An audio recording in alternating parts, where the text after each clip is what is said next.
बता दें, जहां जयंत चौधरी अमरोहा पहुंचे और एक कार्यक्रम में हिस्सा लिया। उन्होंने किसानों से मिलने की बात कही और उन्होंने बजट को किसान और युवाओं के लिए लाभकारी बताया। एनडीए की एकजुटता पर भी बयान दिया।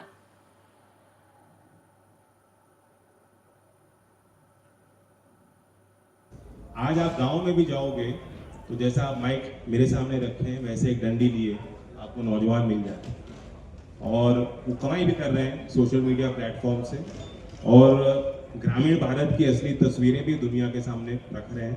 तो एक नई इकोनॉमी जो ऑरेंज इकोनॉमी है और उसी को बढ़ावा देने के लिए भारत ने नया प्लेटफॉर्म वेव्स का निर्माण किया था। पहला इवेंट मुंबई में किया गया जिसपे मैं उपस्थित था और मुझे बहुत ही एक्साइटिंग एक नया एरिया डेवलप होता दिख रहा है। इसको बढ़ावा देने के लिए 15,000 स्कूलों में कंटेंट लैब्स को ये बजट सपोर्ट करेगा। इस पहल के लिए 250 करोड़ का प्रावधान बजट में किया गया। जैसा शिक्षा को बढ़ावा दिया वैसे ही कामगार और किसान का भी बजट ने ख्याल किया। 1,40,000 करोड़ रुपए का कृषि क्षेत्र में जो आवंटन किया गया और उस पर जोर दिया गया, बल दिया गया क्रॉप डाइवर्सिफिकेशन को। एक ही फसल को बार बार लेंगे तो फसल कमजोर होगी, हमारी सॉइल हेल्थ भी खराब होगी और किसान का नुकसान।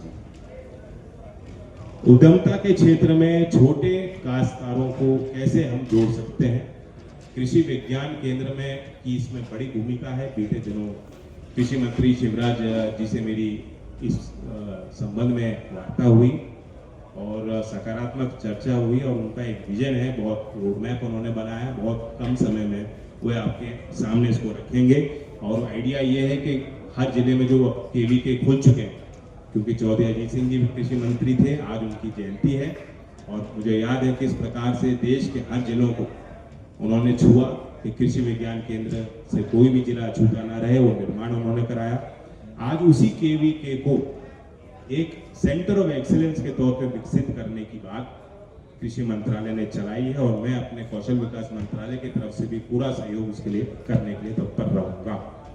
फिशरी जिस तरह से एक्सीडेंट्स में डेथ होती है, अगर पहले आधे घंटे 1 घंटे में प्रॉपर केयर मिल जाएगी और चिकित्सा की सुविधा मिल जाएगी तो बहुत हमारी जानें बच सकती हैं।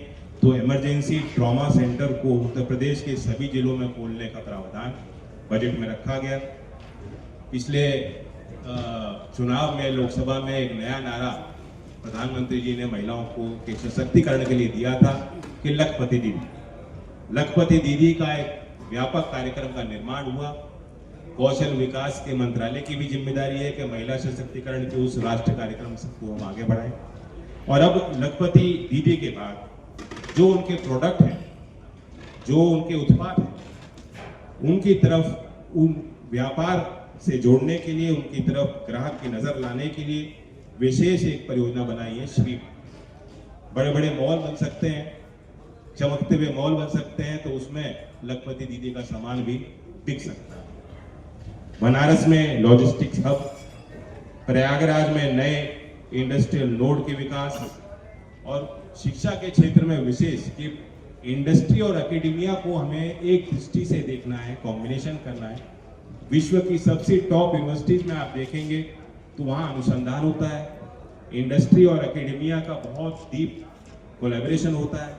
उसी प्रकार से हम भी अपने विश्वविद्यालयों को बंद नहीं रख सकते, तो राष्ट्रीय शिक्षा नीति के अंतर्गत भी कोशिश है और इस बजट में देश भर में 5 जगह इंडस्ट्री टाउनशिप्स के तौर पे अलाइन करते हुए हमारे एजुकेशनल टाउनशिप्स का निर्माण। और मुझे उम्मीद है कि शायद उसमें जब ये कार्यक्रम का रूपरेखा तैयार होगी, नीति का निर्माण होगा, तो उत्तर प्रदेश भी उसमें छूटा नहीं रहेगा। गंगा एक्सप्रेस है, लेकिन छात्रों के हित को आगे रखा ही जाएगा, जो भी उसमें कार्रवाई करनी होगी। बच्चे लगातार प्रदर्शन भी कर रहे हैं, एसपी ऑफिस भी पहुंच गए, मगर अभी तक कोई मैं अधिकारियों से आज इसका जायजा लूंगा, रिपोर्ट लूंगा। अच्छा, एक यहाँ किसान 60 दिन से धरने पर बैठे हैं फैक्ट्रियों के प्रदूषण को लेकर, अभी तक कोई भी उनको आश्वासन नहीं मिला है। अगर यहाँ उपस्थित होंगे तो मैं उनसे बातचीत करूँगा। ये पोल्यूशन कंट्रोल बोर्ड का राज्य सरकार की जिम्मेदारी होती है और अच्छा है कि अच्छे नागरिक के तौर पे वो अवेयर हैं और अपने पर्यावरण को बचाने के लिए वो तत्पर है, सक्षम है और मैं उनके साथ हूं। अच्छा विधानसभा चुनाव आने वाले 27 में सर, क्या प्लानिंग है आपकी, या साथ लड़ेंगे कैसे, क्या पत्रकारों की नजर में तो चुनाव ही आता है। अब सर चुनाव आने वाले देखिए हम काम कर रहे हैं, चुनाव जनता का काम है। हम अपना काम कर रहे हैं, हम अपना धर्म निभा रहे हैं। जो जिम्मेदारी मुझे दी गई है, चौधरी अजीत सिंह जी IITN था, उस समय उन्होंने समझा कि तकनीक से मैं किसान के अगली पीढ़ी को कैसे जोड़ सकूं। आधुनिकरण की तरफ ले गए, इस क्षेत्र को आबाद किया, फैक्ट्रियां लगवाई। आज मुझे भी मौका मिल रहा है उसी तकनीक से। आज मैं AI के लिए कार्यक्रम कर रहा हूँ। निःशुल्क हमने skill for AI for awareness और AI फॉर रेडीनेस का कार्यक्रम, स्किलिंग फॉर AI रेडीनेस शोर का कार्यक्रम निःशुल्क स्किल इंडिया डिजिटल हब पे सबके लिए रखा है। मैंने खुद वो कार्यक्रम किया, 15 घंटे का कोर्स। आपको भी कहता हूँ, अगर आप चाहें तो माइक्रोसॉफ्ट का, नेस्कॉम का, HCL का कोर्स उपलब्ध है। आप चूज करें और कोर्स करें, क्योंकि अभी जमाना AI है। मुझे लगता है पत्रकारिता में भी उसका प्रभाव निश्चित पड़ेगा। अच्छा, आज बिजली कर्मचारियों की भी हड़ताल है निजीकरण के लिए। ये सब आपके टच में है। ये सरकार की जिम्मेदारी, हड़ताल नहीं होनी चाहिए और कहीं भी जनमानस को असुविधा नहीं। मोइन खान को जो है, मोहित खान है, उन्हें 19 महीने जेल काटनी पड़ी है। रेप का एक केस था, उसमें कोर्ट ने उन्हें बाइज्जत बरी कर दिया है। उससे पहले ही उनका घर तोड़वा दिया जाता है। इसे किस नजर से देखते हैं?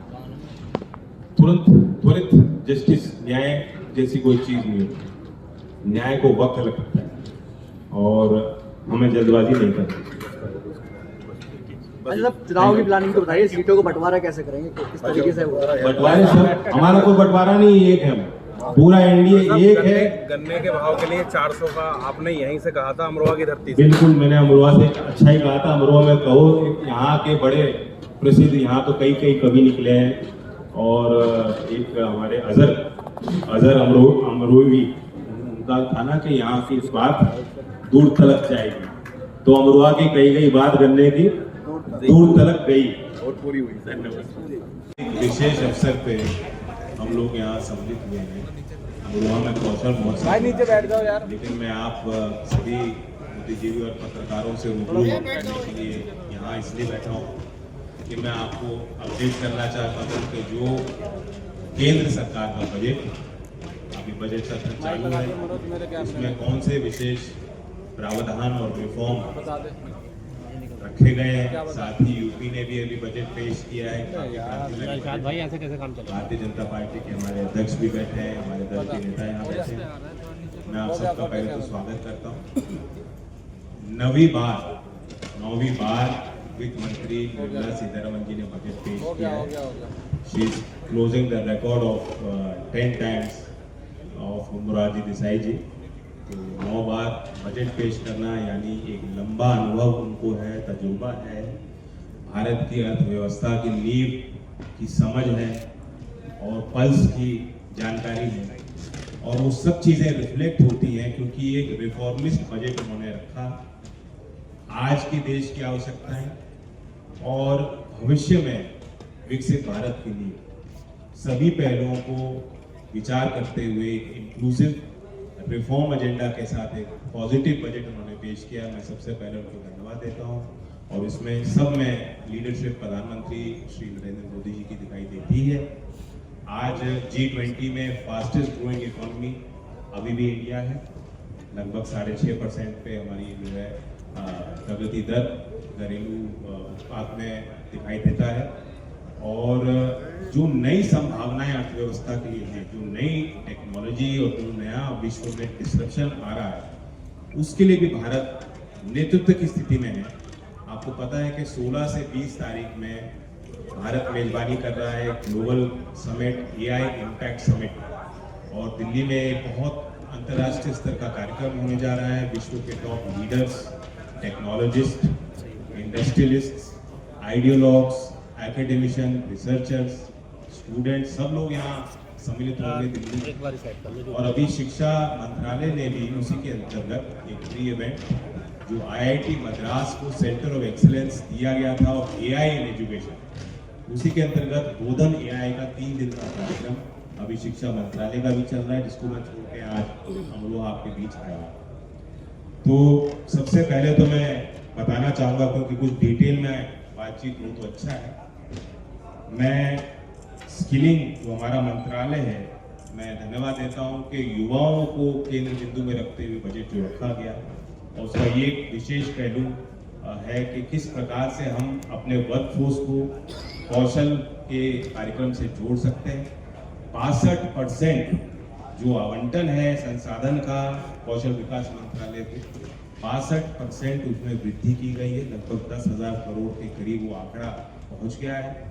शिक्षा बजट की हम बात करेंगे तो 1.5 लाख करोड़ का आवंटन, और दोनों को साथ में आप जोड़ के देखेंगे तो सीधा सीधा ये विश्वास नौजवानों पे भारत सरकार का है।